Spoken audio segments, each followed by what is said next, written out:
起承轉合，起承轉合。一篇正常嘅記敘文咧，去到你哋呢個年級，由4年級開始啦嚇，已經係一定要寫5段，最少5段噶啦。5段包括啲乜嘢？第一段一定係倒敘法，你哋可以幫我寫喺側邊。基本上而家你哋呢個年級咧，高年級咧，所有第一段都係用倒敘法嚟開頭噶啦。然之後2、3、4段寫乜嘢啊？就係寫起啦。咩叫做起咧？寫完倒敘法之後，第二段我哋真正畫筆啦，我哋寫背景。所謂嘅起咧，就即係事情嘅背景。嗱，去到第二段嘅時候，同學唔好咁快入正題住，我哋咧寫個鋪墊嘅啫，唔好咁快寫，唔會發生住。我哋留翻第3、第4段先寫。嗱，記得黃老師每次教你哋記敘文咧，我都一定會同你哋講噶。第1、2段咧，我哋一定係寫短嘅，略寫。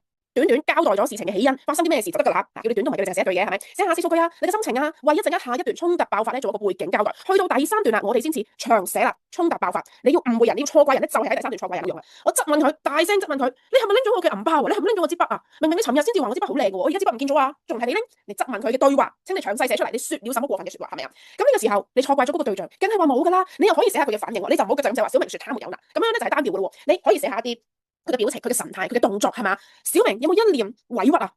或者咧一臉無辜嘅表情，咁樣話自己吓我冇喎咁樣係咪啊？你亦都可以話咧，佢講嘢嘅時候咧結結巴巴咁樣，好似好緊張，你就更加懷疑佢啦，係咪啊？緊張嘅時候聲音啊有冇顫抖啊？呢啲咧都可以寫下，寫多啲神態描寫、仔細嘅說話描寫、動作描寫、突顯咧，俾你錯怪嗰個人，佢真係好慘，而你又真係好衰，係咪啊？呢啲就係靠啲描寫手法去突顯噶啦。聲音顫抖着。你見佢咁樣講嘢一臉無辜，又話自己冇，你聽唔聽得入耳啊？你信唔信佢講嘢啊？你梗係唔信啦，所以你先至錯怪人噶嘛，係咪啊？你有冇再厲聲斥責佢啊？你可以話啦，哇，你呢個小偷，點解你仲喺度狡辯噶？如果你而家認咗佢咧，我都仲可以原諒你，你仲要呃我，肯定係你拎噶，係咪啊？嗱，下面呢度寫咗多啲寫呢啲行為動作、說話描寫，呢篇文章嘅第3同第4段先至係重點吓，你一定要寫好個第3同埋第4段，呢篇文章先至會攞到高分嘅，知唔知道？作乜嘢文章都係說話、行為、動作、神態描寫，唔可以冇噶。